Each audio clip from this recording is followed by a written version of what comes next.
Thank you, Dr. Rice, for inviting me. It's great to be a part of this conference.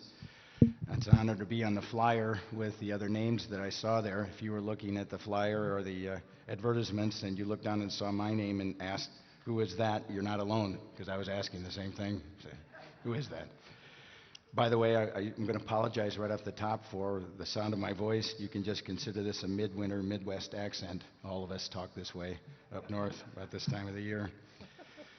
I wanted to say greetings from Moody Bible Institute. And when I've been introducing myself to several people at this conference, they ask me my name and where I'm at, and I tell them I teach at Moody, and almost immediately say, "Is that still a good school?" Do you mean after I went there, or is that what they... My response is yes, it's a good school. All of the faculty at Moody sign a statement that we must hold to a pre-tribulational rapture without mental reservation. So no faculty at Moody Bible Institute has mental reservation, so that's always good. Make sure that they're up to speed that way. Finally, I want to say too, I appreciate the opportunity to read my paper here. This is a version of a paper that I've given on several occasions now. And if you didn't go to the coffee with the ladies, you're probably going to wish you had coffee by the time my paper gets done. I'd like to start by doing something that's a little bit different from the other sessions. I realize that we've sort of had some very broad sessions today, talking about the history of Satan's tactics against the church. We've heard about, from Dr. House, very excellent presentation on Josephus and whether or not he supports the preterist view, some wonderful insights that we've already seen. My paper is on one single word, so it's a little narrow, you might say. As a professor, I'm constantly asking the students to narrow their topic down, narrow it down, and this is about as narrow as you can get. But it's one word that is found in the text, a text that you know well, but a text that bears reading, and I want to read from the text of 1 Thessalonians chapter 4, beginning at verse 13. Paul writes, "But we do not want you to be uninformed, brethren, about those who are asleep, so that you will not grieve as the rest who have no hope. For if we believe that Jesus died and rose again, even so God will bring with him those who have fallen asleep in Jesus. For this we say to you by the word of the Lord, that we who are alive and remain until the coming of the Lord will not precede those who have fallen asleep. For the Lord himself will descend from heaven with a shout, with the voice of the archangel, and with the trumpet of God, and the dead in Christ will rise first. Then we who are alive and remain will be caught up together with them in the clouds to meet the Lord in the air, and so we shall always be with the Lord. Therefore, comfort one another with these words." If that ever becomes commonplace to you to read that text without a thrill, you need to read it more often. By the way, here's another thing I'm going to warn you about with the slight cold I have. Every time I touch this little microphone, it's going to sound like, some fingers on a blackboard, so just get used to it. That's another thing, too. They got to crank this thing way up to even hear me at all, so it's going to be, if you start dozing off and you hear that, it's going to be, all right. Almost every dispensational scholar who holds to the pre-tribulational rapture has had to face what Charles Ryrie identified over 40 years ago as the intellectual attack. In brief, this attack, in one form or another, suggests that serious critical scholarship has, for some rather vague and other times some very technical reasons, abandoned the notion of the pre-tribulational rapture. This paper deals with one of those supposedly technical reasons. In his nearly classical work, Exegetical Fallacies, D.A. Carson exposes, among other word study fallacies, the fallacy of false assumptions about technical meaning. In this fallacy, an interpreter falsely assumes that a word always, or nearly always, has a certain technical meaning. Carson, of course, is dealing with instances where a term may or may not have such a technical meaning, and the fallacy is importing the technical meaning into a context where it's inappropriate. In a number of books and commentaries on 1 Thessalonians, the interpretation of apantesis in 1 Thessalonians 4:17 in the phrase "to meet," apantesin, the Lord in the air, might seem to qualify as an instance of this fallacy. As will be demonstrated below, the view that apantesis has a very specific technical meaning, a meaning that would prevent an interpreter from understanding what Paul is teaching, that Paul is teaching a pre-tribulational rapture, is widely espoused in the literature on 1 Thessalonians. This view suggests that 1 Thessalonians 4:13 through 18 is not describing Christ coming for the church, but his church coming for him. This view contends on the basis of a specific technical meaning of apantesis that Paul is describing not the bridegroom coming for his bride, but rather the subjects of the king going out to greet and to welcome the king to his kingdom. However, the question I want to pursue in this paper is this: can apantesis be an instance of the terminus technicus fallacy if the word apantesis is not actually a technical term at all? In other words, I will argue that 1. Apantesis is not such a technical term. That is to say, it does not have the full technical meaning confidently asserted by many. I will examine what I will call the full technical meaning proposed for apantesis and show that it is weakly attested, is actually contested by many scholars, which makes the confident assertion that 1 Thessalonians 4:17 is undoubtedly an instance of such a technical meaning a bit more than a little suspect, and that such a technical meaning claims too much for the word standing by itself, particularly in the light of other uses in the New Testament. In other words, apantesis on its own, apart from particular context, does not have a technical meaning such that one can determine the nature of the meaning indicated, much less the direction the parties take after the meeting. And ultimately, that last point really is the question. If it is a technical term describing a particular kind of meeting, then it can tell us which direction the parties will take after the meeting concludes. Where am I here? Dr. House did this, so I don't feel too bad about losing my place. In other words, this would be an instance of the terminus technicus fallacy if, in fact, the term apantesis were such a specific technical term. I will also argue that the supposed metaphor or picture drawn by those who understand apantesis in the full technical way does not do justice to this and the other texts which describe the prophetic events in view. My argument here is that the interpretive picture drawn by the advocates of the full technical meaning of apantesis confuses the rapture of the saints with the second coming, a very typical mistake of advocates of non-pre-tribulational views, and leaves the several texts that do speak of the rapture, as well as the Lord's relationship to his church, rather disconnected. In short, I want to ask which picture brings more texts together, and which draws a more biblically consistent picture: the view of those who imagine a technical meaning for apantesis, a formal reception for a dignitary, or those who understand 1 Thessalonians 4 as meaning teaching the rapture, the coming of Christ for the bridegroom, his bride, the church. This is going to be great. Yeah, sure does. Except I'm not sucking on a big stogie while I'm preaching, so.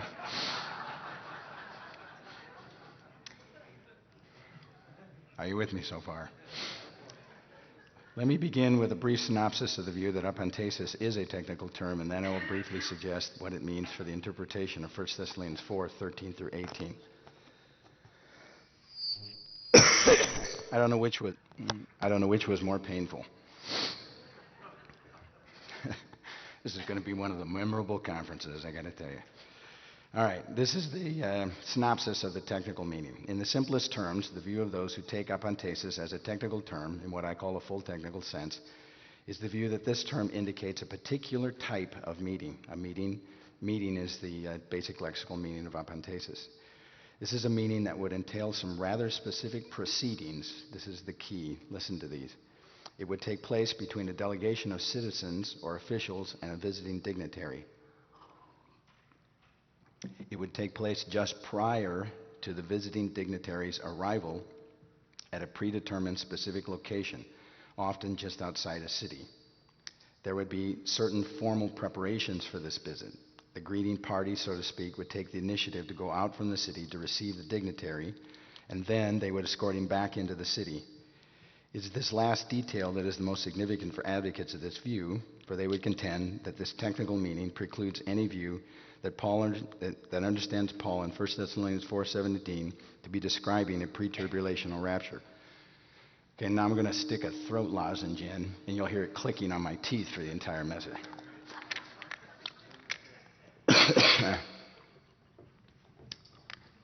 Aren't you glad you live in Texas and not in Chicago? I only got one amen. I don't know what's wrong. All right. Let me back up. It is this last detail that is the most significant for advocates of this view, for they would contend that this technical meaning precludes in any view that understands Paul in 1 Thessalonians 4 as to be describing a pre-tribulational rapture. My apologies, folks. This is really getting hard. I'll suffer through if you'll be patient with me. I think I'm gaining on it. For if the technical meaning is granted, the procedure would be for the dignitary to continue with the delegation back into the city. In no case where this technical meaning applies, it is argued, did the delegation return with the dignitary back to his point of origin. Okay, following that? If it's a technical meaning, the citizens go out to greet the visiting dignitary. There's a formal set of activities that happen prior to, during, and after this meeting, all of which would preclude the possibility that what we're talking about here is a rapture of the church.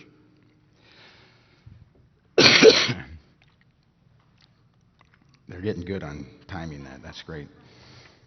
What should we think of this supposed technical meaning of apantesis?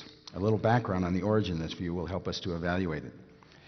Virtually all advocates of this view, used as if a proof text, is an article written by Erik Pedersen, Einhold des Kyrios, Zeitschrift für Systematische Theologie, in 1929 and 30. Pedersen also wrote the brief article on apantesis in the Theological Dictionary of the New Testament. Michael R. Crosby notes that Pedersen's article drew on citations from material from ancient Greek papyri, inscriptions, and literature to describe the customs of Hellenistic formal receptions. These studies led to Pedersen's conclusion that in 1 Thessalonians 4, 15 through 17, Paul has these customs of Hellenistic formal receptions in view in describing the return of Christ. The list of books and commentaries that reference Pedersen's article more or less directly is impressively large. You missed it. And those that merely assert the technical meaning of apantesis as describing the formal welcome of a visiting dignitary is equally large. And in a footnote, I've got a number of very standard commentaries and reference works that cite this particular point. Often there is only the confident assertion, as for instance this from Anthony Hoekema, that the word translated to meet in 1 Thessalonians 4:17, apantesis, is a technical term used in the days of the New Testament to describe a public welcome given by a city to a visiting dignitary. People would ordinarily leave the city to meet the distinguished visitor and then go back into the city. It was unquote, and that was Hoekema. Likewise, Barbara Rossing asserts, quote, Paul's description of meeting the Lord in the air employs a very specific Greek word for greeting a visiting dignitary in ancient times. Apantesis, a practice by which people went outside the city to greet the dignitary and then accompanied him back or into their city, unquote.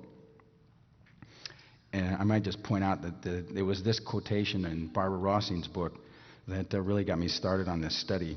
I've had opportunity to debate with Barbara Rossing over her book on the rapture, and I've got another article on this in the Journal of Dispensational Theology. It's a very bad book in a number of different ways, but this just shows that this term is used and just tossed off by these authors as if, you know, the average reader is going to look at this and say, oh, it's a technical meaning, and it seems like so many people quote it as having this technical meaning, it's almost a given. Taking those who directly reference Pedersen's work, the argument for the technical meaning of apantesis is most often bolstered by citing instances from ancient sources such as Cicero's description of Rome's welcome of Julius Caesar in 49 AD, or Josephus' description of Vespasian's welcome as the new emperor in Rome after putting down the Jewish rebellion. Limitations of space prohibit a detailed analysis of these and other instances of the so-called technical use of apantesis to describe these events, but it can be simply observed that the events themselves seem to dictate the formal elements and not the term apantesis by itself. In other words, We may simply ask if there are other uses of apantesis in settings other than these formal receptions that indicate a non-technical sense to them. Indeed, Crosby notes, a computer search of the literature written during the several centuries surrounding Paul's era using the Thesaurus Linguae Graecae produced 91 pages of citations of passages that employ forms of apantesis, apanteno, upantesis, upanteno, yet only a minority of these uses of these terms describes formal receptions. For example, Philo Judaeus uses these words 27 times, but not once to describe the meeting of a dignitary. Similarly, Josephus employs them 92 times, but only 10 times in descriptions of formal receptions. In the Septuagint, the noun apantesis is used frequently. Often it designates the hostile meeting of armies, although it also describes virtually any kind of meeting.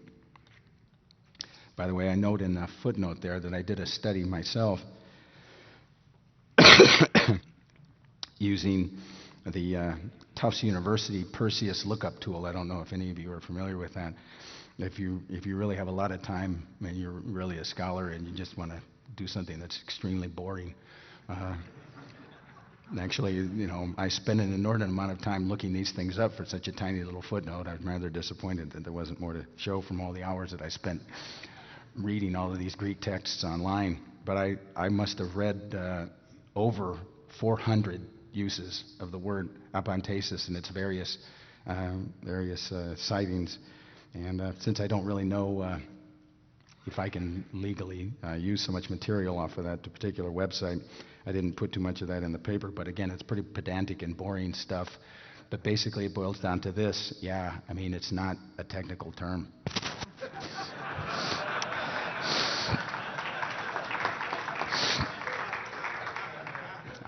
I felt for Dr. House, I get the same feeling, after you put in all these hours studying all this really arcane stuff and you can't really use it for anything. It's just like, man, the people in my church really, wonder about some of my citations. What's he bringing that up for? Well, somebody's got to hear this, right?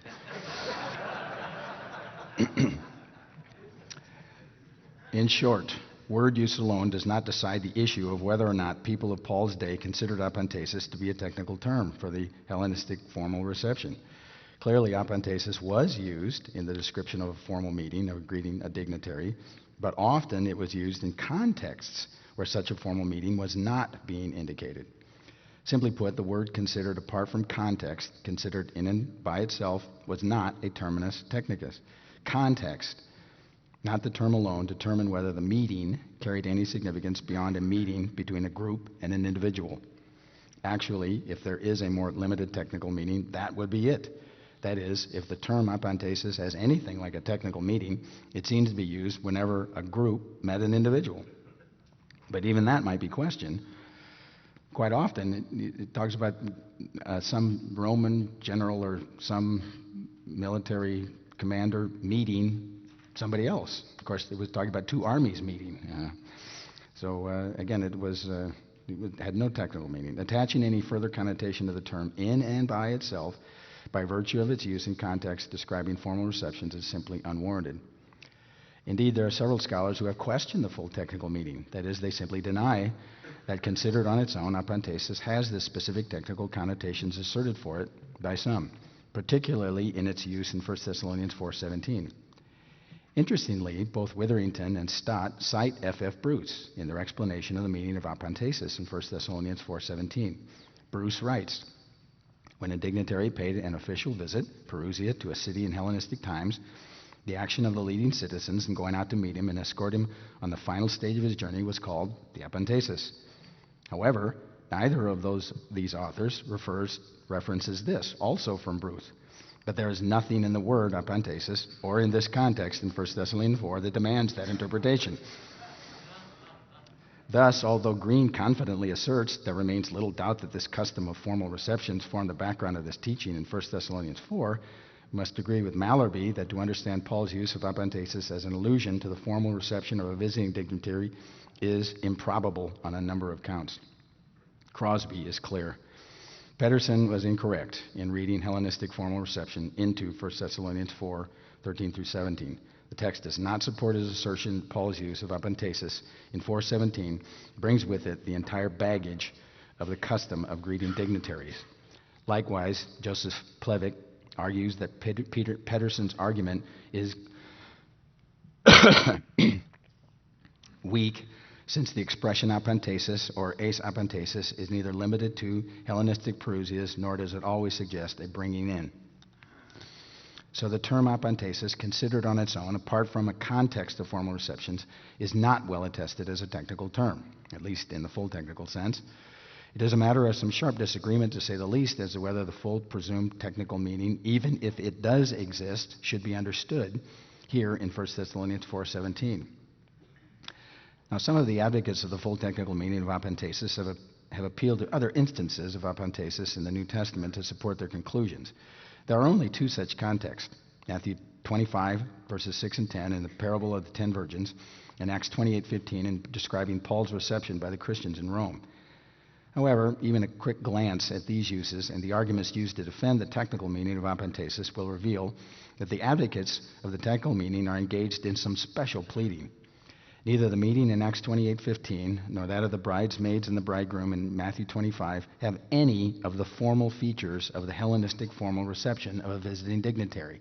In other words, we would expect to see some of those very standard sort of formal aspects of this meeting in these uses, but none of them are there. It is clearly the context and the historical circumstances of the situation being described that determine the direction the parties traveled after their meeting. With respect to the use in Matthew 25, Rossing suggests the term meet indicates the bridegroom goes with the bridesmaids. Oh, I'm sorry, I skipped some. I didn't mean to do that. Let me back up. Right where footnote 22 is. These uses, again, emphasize that it is context that determines the features of the meeting and whether or not one sees in that meeting the features of the so-called Hellenistic formal receptions. So while it is true that the Christians greeting Paul did not change directions, this is Rossing's assertion, and return to where Paul came from, he was, after all, on his way to Rome. That in no way is a matter to be determined by the meaning of apantesis. Now drop down. With respect to the use in Matthew 25, Rossing suggests that the term meet indicates that the bridegroom goes with the bridesmaids into the house from where they came, where everyone is waiting for him. But there is nothing in the text that indicates this. In fact, following the pattern of ancient wedding customs, the event pictured would probably be that of the bridegroom returning to his father's house with his bride. Far from describing the formal reception of a dignitary, the meeting indicated in Matthew 25 is rather unique, even for the setting indicated by the parable. In other words, the point is that the bridesmaids that were met weren't, where they ought to be, or doing what they're supposed to be doing, maybe some of them. In other words, the meeting between the bridegroom and the bridesmaids has some odd features. It should not be regarded, that would not be regular or expected features of a typical wedding party meeting of the day. It happened at midnight. It was delayed for unspecified reasons. It happened suddenly, taking the bridesmaids by surprise when it did come. None of the features of the supposed technical meaning of apantesis fits this context. It would be equally in error to suppose that any of these odd features of this meaning can be attached to the meaning of apantesis. In short, when apantesis is used in any context, it is the description of the meeting itself in these texts where the term appears that tells us more about the meeting than the term apantesin does by itself. It is clear that the use of the term in context in passages as Acts 28 and Matthew 25 tells us way more about the nature of those meetings than any supposed technical uses or association to the term may or may not have had. In short, far from supporting the idea that the technical meaning of apantesis helps us understand the nature of these meetings, these examples tell us to pay close attention to the context. But perhaps in examining the context of 1 Thessalonians, we should be discovering that Paul is using instances of supposedly imperial cult language, anti-imperial rhetoric, as Witherington suggests. Now, I should say, by the way, that I'm switching here rather quickly in the paper to another point, that this is one of those kind of things where, this just came up and I had to work it into the paper in some fashion. But Ben Witherington and his critique of dispensationalism and critique of dispensational theology in a book that I reference in the notes there is suggesting that what we really have in the entirety of 1 Thessalonians 4, particularly in 4 and 5, particularly in these contexts, is again, it's a subtle undermining of the empire. In other words, that there's this sort of coded language that's being used. Well, I've explained this partially. I frankly find this sort of scholarship tiresome. If accepted, it would mean that only those who are able to penetrate into the deeper nuances and deeper meaning of Paul's loaded language, so as to pick up the associations, political and social, of the terms, would be able to really know what he meant, or what the Thessalonians would or would not have understood by the deep or loaded or nearly coded terms. After a close reading of the context in 1 Thessalonians 4, I find it a very dubious assertion to say, as Witherington does, that in his answers to the Thessalonians regarding the fate of the Thessalonian Christian dead, surely this is the point of 1 Thessalonians 4:13 through 17, Paul is really on some deeper level, which only Witherington or N.T. Wright or other scholars will see, is actually, quote, busily deconstructing the extant pagan value system. Did you know that's what Paul was doing there? It was a process of deconstructing the value system of the Roman Empire. Really. Paul was expressing his opposition to Caesar in an effort to subvert Caesar's empire. Witherington wants us to see this anti-imperial cult language, this anti-imperial rhetoric, because it would support the idea that apantesis is actually one of those loaded terms, loaded again with the technical meaning of visiting dignitary. Ha! Take that, Caesar. Jesus is our coming Lord, which the Thessalonians would have instantly understood as subversive. I may be mistaken here, but I really think I've drawn Witherington's point fairly, if simply, and I find it again dubious. I honestly do not see Paul trying to make deep points about subverting the empire by the use of anti-imperial rhetoric, in this context at least, nor is he busy co-opting imperial rhetoric and applying it to Jesus. He's just trying to comfort believers concerning the ones who have died. Will they miss the catching away at the coming of the Lord? Paul says no. They definitely will not miss it. Be comforted. He doesn't need, and I for one do not find any, quote, deeply nuanced anti-imperial rhetoric to say that. You get the point on that one? I don't know if I really made that well, but the point is that you see these scholars and they say, oh, this is this deep language, and you got to be one of the Illuminati to really understand what the apostles were saying here. And, you know, I spent 9 hard years on Greek to figure out so I could read this stuff, and now you're telling me that I have to go one code more? No, I can tell. Again, I'm a pastor, and I think Paul was a pastor, and he was concerned about people who had died.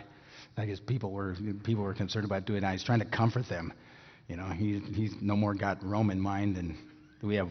Well, I guess we do have Washington, D.C. in mind, but nevertheless, that's not a good argument. No, I mean, the point is that this is the kind of stuff. Do you ever get tired of that sort of thing? Like these guys are the only ones that knew. After 2,000 years, we finally figure out what Paul was really saying. Really? I don't buy it.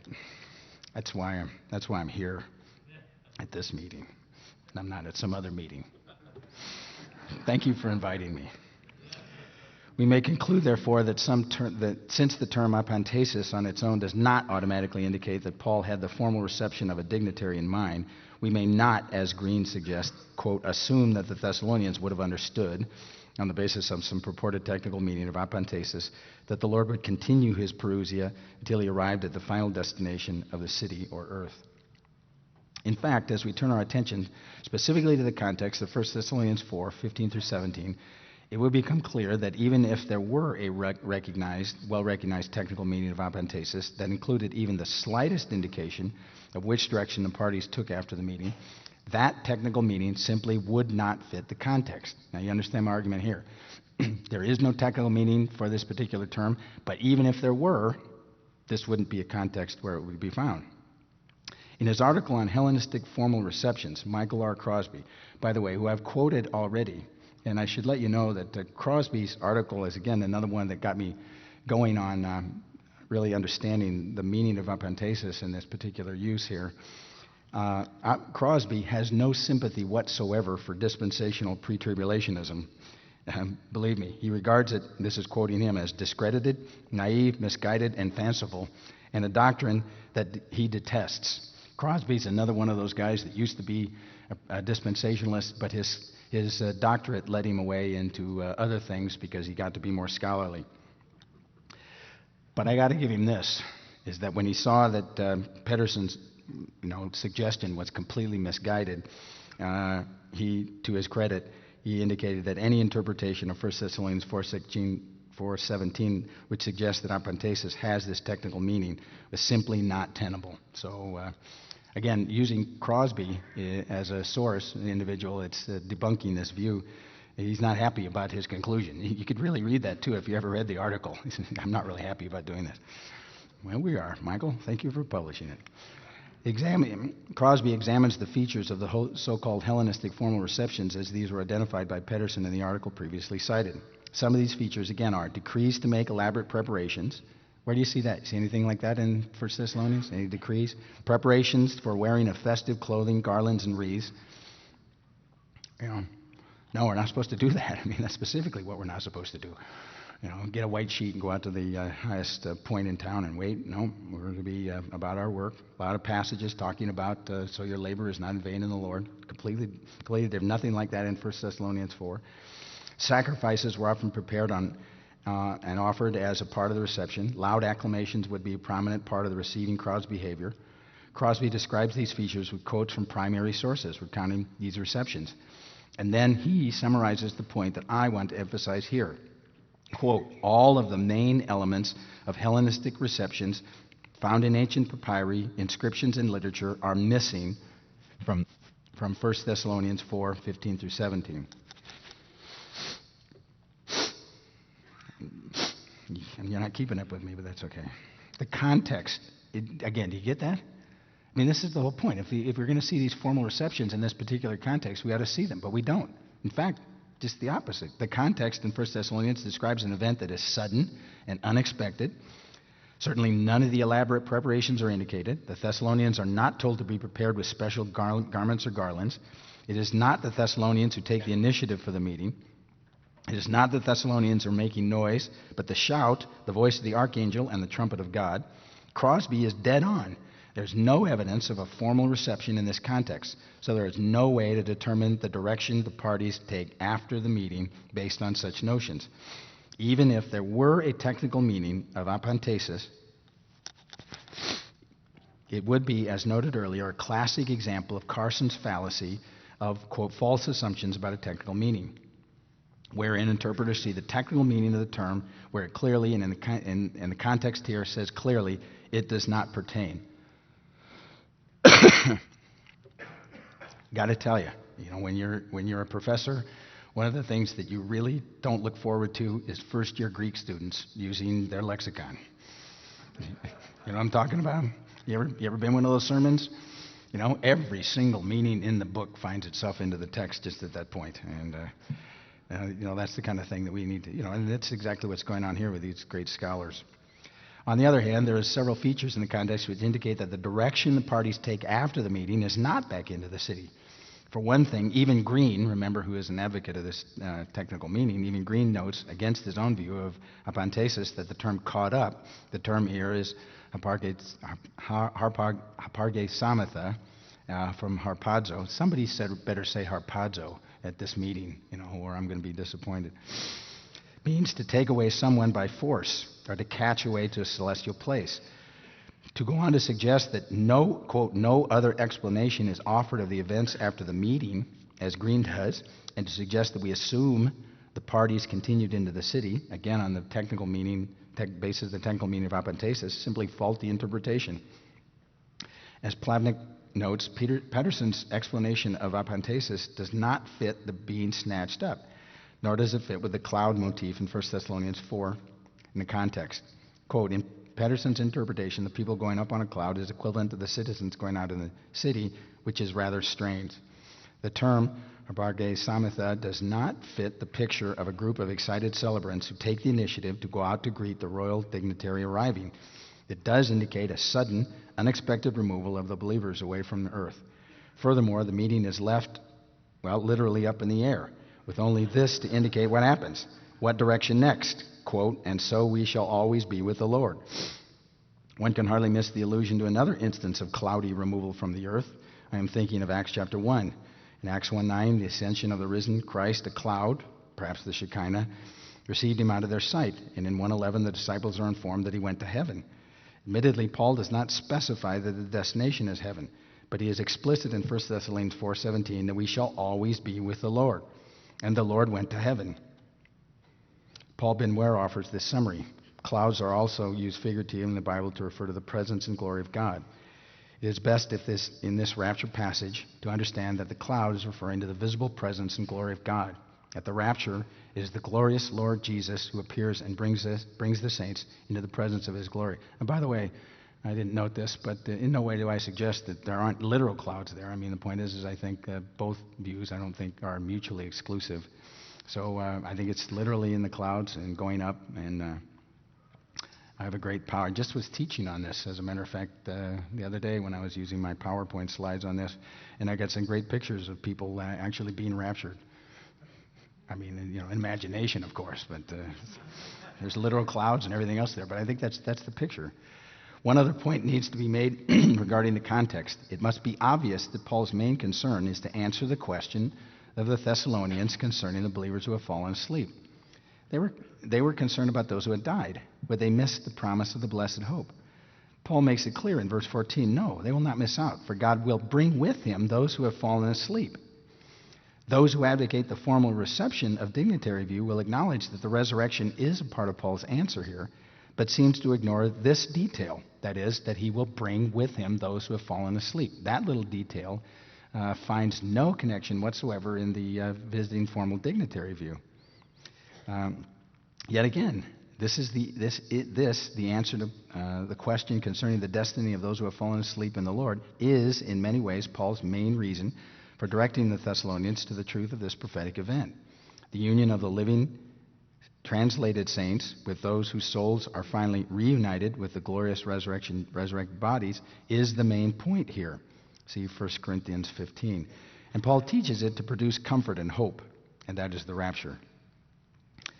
Now, the rest of this is really going to be somewhat very familiar ground for most of us here. Finally, I want to deal with a somewhat wider issue. One of the ways that we can test the credibility of a particular interpretation of a text is to ask how this interpretation fits with respect to the interpretation of other related texts. Simply put, we may ask, how does this interpretation of 1 Thessalonians 4, which pictures Christ as the returning king, fit with other prophetic texts? Similarly, we may ask, how does this text fit with other texts if one adopts the pre-tribulational interpretation? Again, those that view this formal greeting view have a metaphor in mind. The metaphor is as the returning dignitary, the formal reception, and then going back into the city. My question here in this section is simply to ask, look, does that metaphor of the dignitary being led back into the city, does that fit with any other prophetic texts? Or does the view of a pre-tribulational rapture, does that fit with other texts? In other words, which metaphor fits with the greatest number of other prophetic texts? Those who take the view of that apantesis as a technical term that points to the custom of the formal reception of a visiting dignitary assume, of course, that Jesus is that dignitary, and thus that the coming indicated in 1 Thessalonians 4:17 is his second coming. In this view, the term parousia has reference to one coming, since Paul did not predict two parousias, and that one event must encompass the gathering of the church and final judgment. From here, the advocates of this view contend that Paul goes directly in 1 Thessalonians 5:1-11 to speak of the same event, here designated the day of the Lord. And they often add to this argument by drawing supposed parallels between 1 Thessalonians 4:15-5:11 and Matthew 24:29-44. Hold on. You're getting ready to pounce, I can tell. But just bear with me here. You know, whenever I hear somebody say that, Barbara Rossing has this section in her book. It's like one of her really big arguments. And she's using Matthew 24 and saying, see, this is the rapture and all kinds of things going on. I just delighted in sort of slamming her with that one. I said, you are so wrong on that, as I show here. In response, it may be pointed out that parousia is used in a number of passages in the New Testament in a general and not technical way to describe someone simply coming. I'll drop off. A study of the New Testament of this term reveals that parousia, literally a present, denotes both the arrival and consequent presence with. In some passages, the word gives prominence to the beginning of that period, the course of the period being implied. References. In some, the course is prominent. In others, the conclusion of the period is prominent. I should have said. In other words, the term can be used to describe the entire period of the Lord's appearing or particular features or events that occur in the course of that appearing. So there's one parousia, but not one-dimensional, and it does not occur all at once. Thus, while 1 Thessalonians 5:1-11 certainly continues the general theme of the parousia, it is quite clear that Paul has begun a new topic. He even uses the typical transitional phrase peride, which indicates a new subject. Here in 5:1-11, Paul is stepping back. He fell asleep. That's why it didn't happen. Paul is stepping back and looking over not just the immediate occasion of the catching up and the meeting in the air, but the wider picture of the day of the Lord. The phrase designates the whole program of events, including the tribulation period, the second Advent program, the entire millennial age. Paul is simply moving from the specific to the general, from a focus on one part of the whole end times program, the rapture, to the broader picture of the times and epochs. There's no reason to think that 1 Thessalonians 4:13-18 and 5:1-11 must be speaking of, quote, precisely the same event, or that taking 1 Thessalonians 5:1-11 as referring to events after the catching up of 4:17 is an instance of special pleading. However, there's very strong reasons to think that Paul is describing in 1 Thessalonians 4 and what, for instance, Jesus is referring to in Matthew 24 are very different events.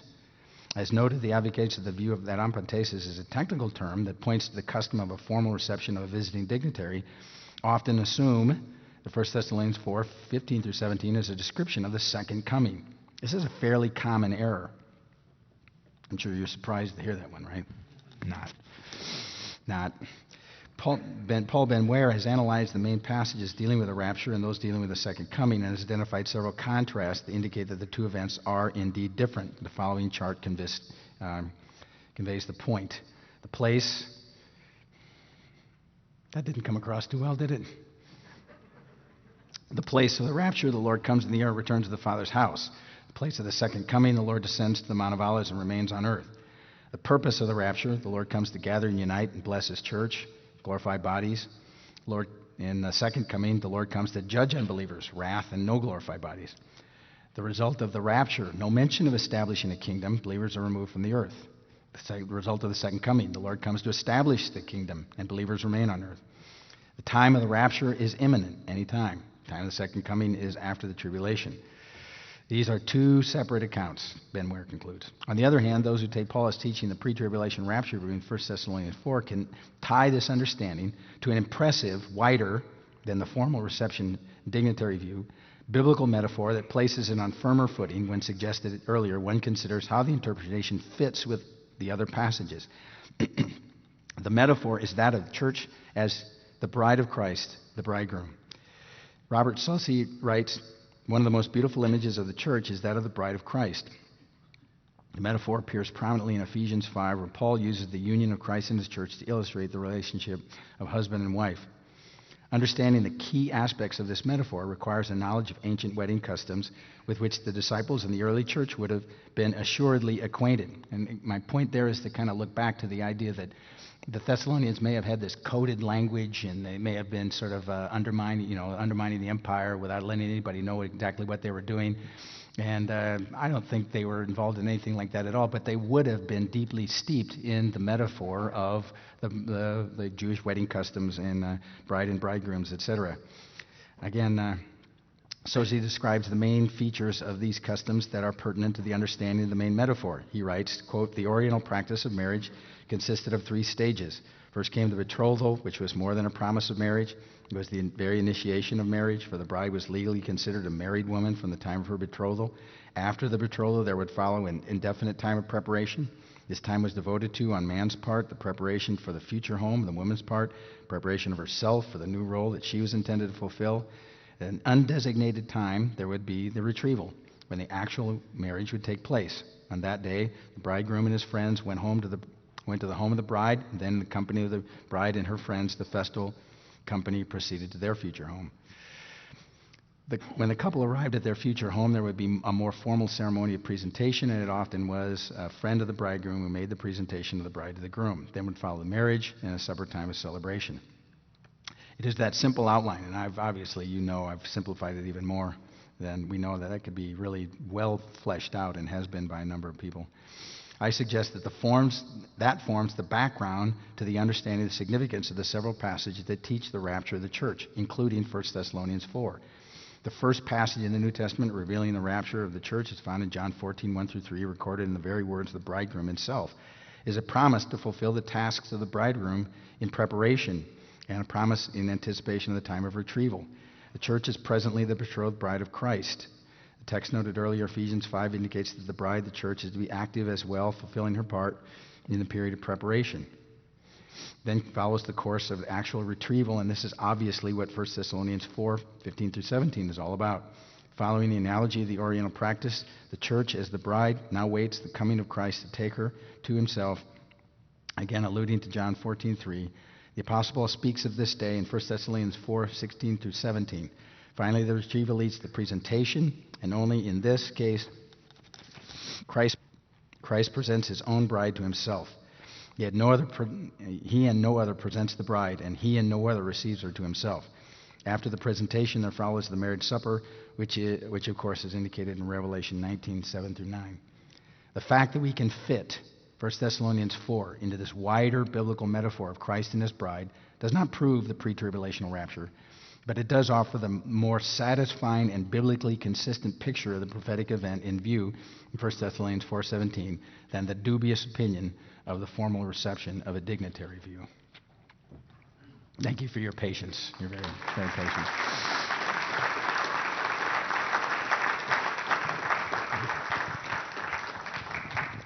Thank you, Kevin. For those who are still awake, sorry. Good. Bless you, brother. I'm just wondering if there's any record of a formal reception of a dignitary in Thessalonica. Is there anything written that ever happened? That's a very good question. You know what? I don't think I ever recall any sort of event like that happening. First, Thessalonica wasn't as important a city as Philippi was, and there were a couple of instances of somebody going to Philippi, and apantesis was used. Again, it's questionable whether the formal dignitary view was even in view then. You know, Philippi was a place where after the wars, after the death of Julius Caesar, a number of the armies were furloughed right there, and it was turned into an imperial city, and so there were a lot of important people in Philippi. But I don't recall anything about Thessalonica. It's the same region, though, essentially. Great. Well, thank you. Mm-hmm.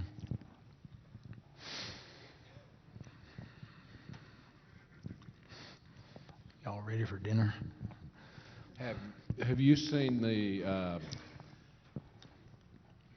let's see, J.B. Smith's comparison between 1 Thessalonians 4, 13-17 and John 14, 1-3, how there are 8 progressions in both passages in exactly the same order? I haven't seen that particular one. I'll show it to you afterwards, and how it reflects. They're in exactly the same order. In other words, and therefore, John 14 would be an illustration of how 3 times in the passage of the Upper Room Discourse, he tells people he's going to give them more, which I take it to be the further revelation to the apostles. And that would be the introduction of the rapture in John 14, 1-3, and the expansion in 1 Thessalonians 4. I see, right, yeah. And he showed at 8 points, exact progression in both passages. Interesting. Yeah. I mean, again, the point was, for my paper, is to say, you know, that this metaphor of the visiting dignitary which seems to have obviously a lot of play for the people that pick up on this particular term.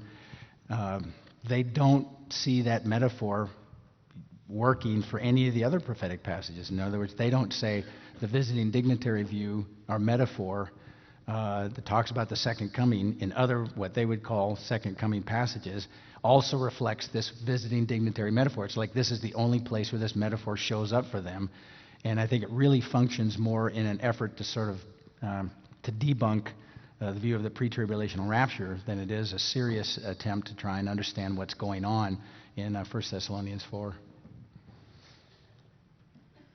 Yes. Sir, do you have any suggestions of what the Thessalonians might have been thinking about these deceased loved ones and what exactly their status was? Or Okay, can you give me the first part of your question? I missed that.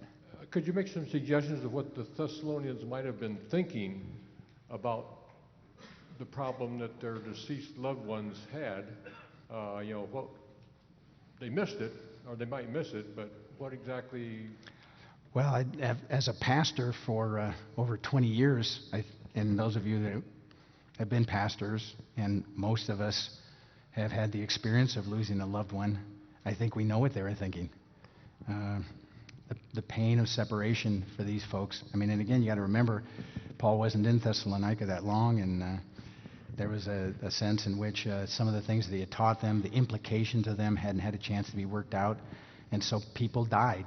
Believers died, and that's a genuine, serious existential problem that every home would have. I mean, there'd be a lot of people in Rome, in the Roman Empire, that although they're living under imperial Rome, couldn't care less about these, higher level political or, national sorts of things. I mean, these people are just getting through their daily lives.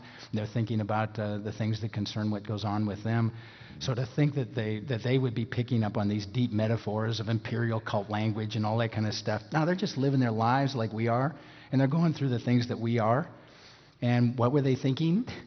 They were heartbroken. Loved ones had died. People who they thought in a pagan environment that they were living in, they, under those sort of religious conditions, might never see again. And they wanted to know. I mean, this makes much more sense to me. They wanted to know, what about these people? Are they going to miss it? Are we going to see them again? And I had a very good friend, a fellow named Glenn Wellborn. I thought about every time I read this passage. Glenn Wellborn always used to read this, and so therefore scare one another with these words. So there's the rapture passage. What are we doing? Making movies to make people scared? So, no, this is comfort, folks. This is comfort. This is real life stuff. You have, I have. We have all the standard funeral texts. This is my favorite funeral text. I go here. I go right here. In fact, I go here when I'm preaching an unbeliever's funeral. You can come up and ask me how I managed to do that later on, but I do. This is my hope. This is what I'm looking forward to. I was really praying for it before I got up here on this platform, so, either rapture me or give me my voice back, Lord, one or the other. I understand what you said about this word, and I have one question and one comment. Is there another word that would be used for people meeting a visiting dignitary? Is that kind of the dictionary definition of that word? And the second thing is I'm struck by the fact that we meet our Lord in the air and we return to the heavenly city, Jerusalem. And to me, it fits in the pattern, which is also the Jewish mindset on prophecy. They follow the patterns. Well, with respect to what happens to us, we're with the Lord. It just says we're with the Lord. Location, I think the New Jerusalem is something even yet future from the time of the rapture, obviously, with the unfolding events and things like that.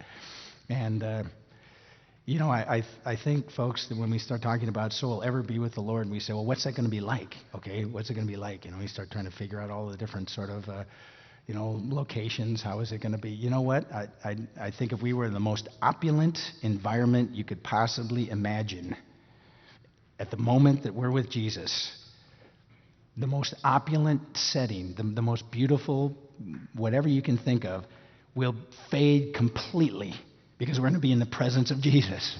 I'm not going to be looking at all that other stuff. I'm going to be in Jesus. I'm going to be with the Lord. That's heaven. Where that is, what the conditions are, I mean, that's the kind of thing we don't think about. Are there any other terms? I mean, there's a series of terms, again, that I followed Crosby in analyzing the various terms that were rooted on apantesis. But again, those that take the formal dignitary view don't suggest any other terms, and I'm not going to try and help them find any other of those terms. But there really isn't. I mean, the point is that the term in all its variations means to meet.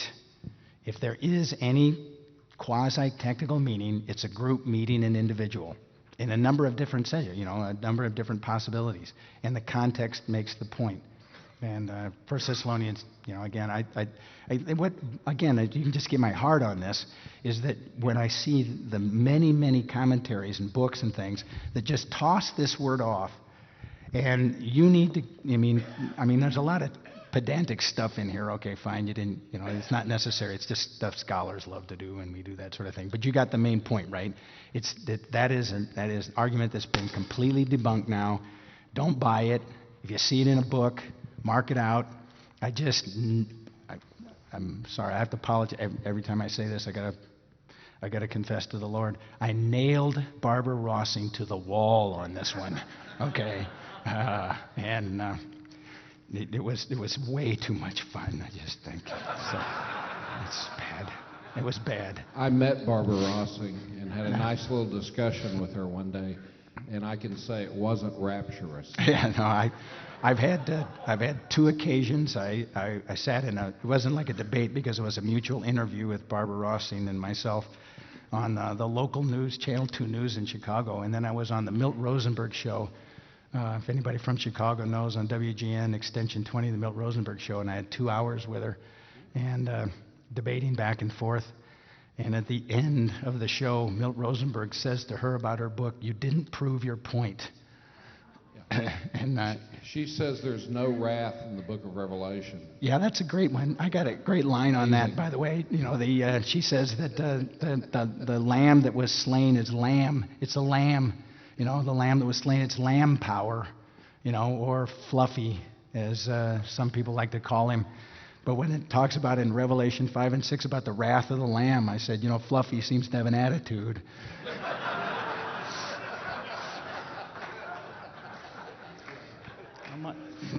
My question is, and Paul writes his 2 Thessalonians, which is his letter to the Thessalonians, trying to clarify some of the issues that they obviously misunderstood from the earlier letter.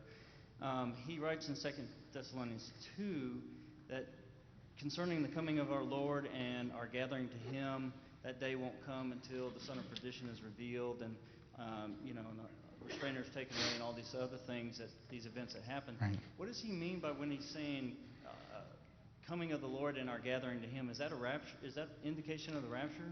Again, I think several other speakers have said there are people here that could probably answer this question better than me, but I'll just give the kind of shot that I usually give to my students when that comes up. Again, it goes to the notion of the parousia is it can be used as a wide term, talking about the second coming and a number of things going on. And it would really take some time to sort of unpack this, but maybe you could pursue this study, is again, like the difference between what Paul's talking about in 1 Thessalonians 4 to 1 Thessalonians 5 is that he's really sort of moving on to another topic, and he's basically filling in holes of the kinds of things that he knew the Thessalonians had concerns about. A lot of Paul's letters are like the other side of a telephone conversation, or one half of a telephone conversation. We're not really sure about the question that he's particularly addressing. And many times he doesn't make, this is very bad in 1 Corinthians, remember, where and now this. Well, he's just moving quickly. And I think if you take 1 Thessalonians and sort of work through that and figure out what the questions that they were asking and how he was answering them, and then just think about that for a moment, a little bit, and then think about what other kinds of questions might come from that, you'd see then what he's dealing with in 2 Thessalonians.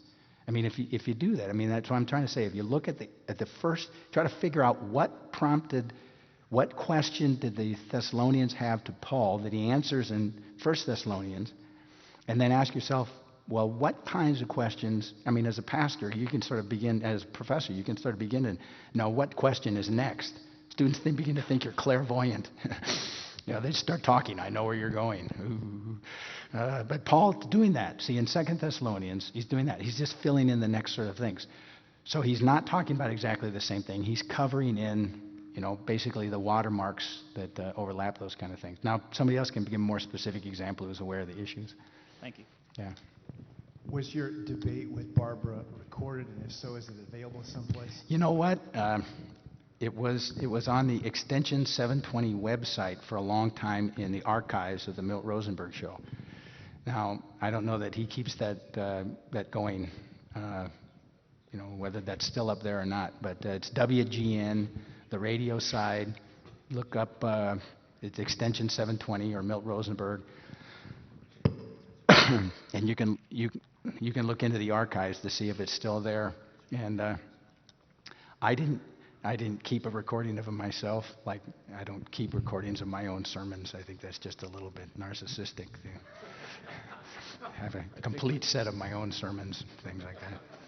I think you may have just answered that question, but I wanted to ask it again. That 2 Thessalonians 2:3, where it's apostasia, is he referring to a coming apart from, or is he referring back to the passage you were talking about? Well, it's not directly. I mean, he's again, if you look at the things that come up in 1 Thessalonians 5, etc., and say what kind of questions would be next, then, okay, where does this other kind of stuff come from, the other kind of answers? And so it's not exactly the same thing, but it's like related to stuff, the next answer.